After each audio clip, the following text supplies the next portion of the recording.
అందరికీ నమస్కారం. నా పేరు ఉండవెల్లి పాలప్రసన్న కుమార్. నేను తుళ్ళూరు ప్రాథమిక ఆరోగ్య కేంద్రంలో క్షయ నివారణ కేంద్రం నందు ల్యాబ్ టెక్నీషియన్గా పనిచేస్తున్నాను. నేను ముఖ్యంగా స్వచ్ఛమైన కళ్ళే పట్టే విధానం గురించి మాట్లాడబోతున్నాను. ముందుగా టీబీ రెండు రకాలు. ఒకటి ఊపిరితిత్తుల టీబీ, రెండు ఊపిరితిత్తుల్లో కాకుండా శరీరంలో మరి ఏ అవయవంకైనా వచ్చే టీబీ. ఈ టీబీ అనేది ఏ విధంగా వస్తుంది, ఎలా వస్తుంది? దగ్గడం, తుమ్మడం, ఉమ్మడం, ఈ మూడింటి ద్వారా నోటి నుంచి కానీ ముక్కు నుంచి కానీ తుంపర్లు బయటికి వెలువడి వాటి ద్వారా టీబీ క్రిమి కానీ బ్యాక్టీరియాలు కానీ గాలిలో వ్యాప్తి చెందుతాయి. ఈ వ్యాప్తి చెందిన గాలిని మనుషులు పీల్చుకోవడం వల్ల టీబీకి గురవుతారు. ఈ టీబీ వచ్చిందని మనం తెలుసుకోవడానికి కొన్ని లక్షణాలు ఉంటాయి. దాంట్లో ముఖ్యంగా 5 లక్షణాలు ఉన్నాయి. ఒకటి, 2 వారాలకు మించి దగ్గు రావడం. 2, జ్వరం అధికంగా రావడం. 3,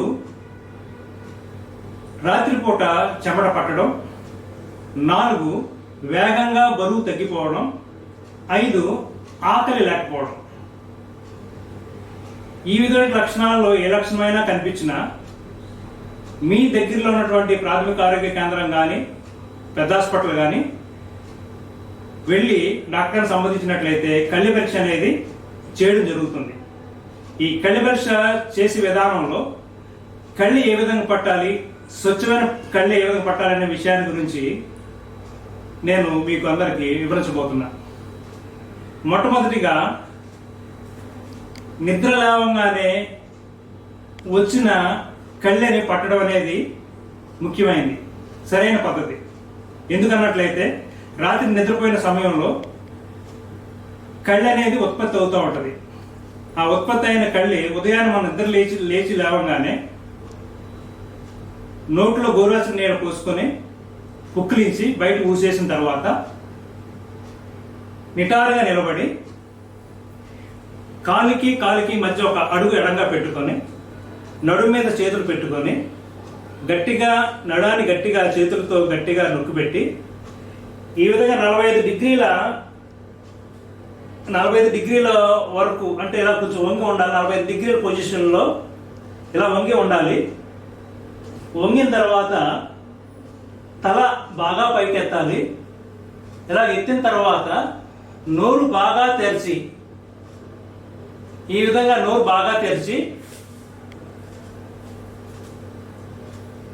గాలిని లోపలికి 3 నుంచి 4 సార్లు గాలి పీల్చాలి. ఆ విధంగా పీల్చిన తర్వాత ఆ గాలి అంగిట్లోనికి వెళ్ళి దగ్గు రావడానికి ఆస్కారం ఏర్పడుతుంది. అప్పుడు దగ్గినప్పుడు ఈ విధంగా దగ్గితే మనకి స్పష్టమైన నాణ్యమైన కళ్ళు అనేది రావడం జరుగుతుంది. ఆ నాణ్యమైన కళ్ళని మాత్రం మీకు ఇవ్వబడినటువంటి కళ్ళు పట్టే డబ్బాలో కళ్ళని పట్టాలి.